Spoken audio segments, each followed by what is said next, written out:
peace from God our Father and the Lord Jesus Christ. Today's YouVersion verse of the day says, "Clap your hands, all you nations. Shout unto God with cries of joy." That's Psalms 47:11 NIV. Happiness is based on your circumstances and the things happening around you. But joy, it comes from the Lord. Even in our hard times, we can be joyful when we allow Him to fill us with His joy. Being joyful is not easy, especially on really difficult days. Yet, we must make the conscious decision every day to be filled with the joy of the Lord. Too often we think of the word joy, we think of it in the form of an emotion. The reason for that is because people have conditioned us to think that joy is stemmed from a response. When something good happens, or the end result of a set of circumstances that happen in our favor, we tend to think of that as joy. Because we have been trained to think of joy as an emotion, we misunderstand oftentimes by thinking that joy only comes when good things happen in our lives. Some of us only think that joy happens, or we only experience joy when good things happen or things go right in our lives.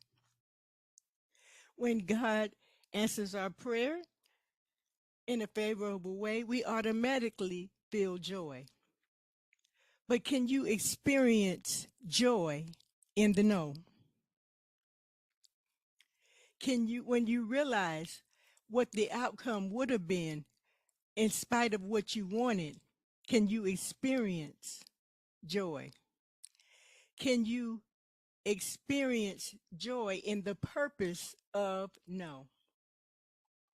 We cannot allow the enemy to continue to allow us to be tricked into thinking that joy is dependent upon favorable circumstances.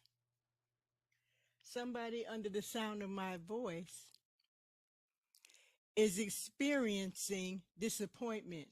You may be experiencing discouragement, sadness, incompleteness, or frustration. But I encourage you to find the joy in the midst of it all. Even in the death of our loved ones, we should find joy knowing that they are no longer suffering. And if they live right, they're in the presence of the Lord. Remember, yesterday, we learned that the good tidings or the good news was for all people. So today, in spite of the bad, I encourage you to experience the joy in the good. As you go to church today or experience church online, I encourage you to fall in love with Jesus again. So many of us have gotten distracted by works. We've gotten distracted by ministry, wearing us doing ministry by ourselves as a badge of honor, when we need to learn how to trust others, especially those that God has entrusted us with. So many of us have gotten distracted by works to the point that we reverence man, we reverence the man or woman of God more than we do God. But if you allow me to let you in on something, when you put your works that you do for those of us that serve as leaders in the Lord's church, you make us idols in your hearts. If you're not careful, your service to us replaces your intimacy with God. So today, I encourage you to get so lost in worship that you forget about everything and everybody, including yourself. Clap your hands and begin to proclaim praises to God. Allow God to give you an even exchange. Exchange your spirit of heaviness for the garment of praise. You've been carrying the spirit of heaviness around for too long. Give your questions and your concerns to God.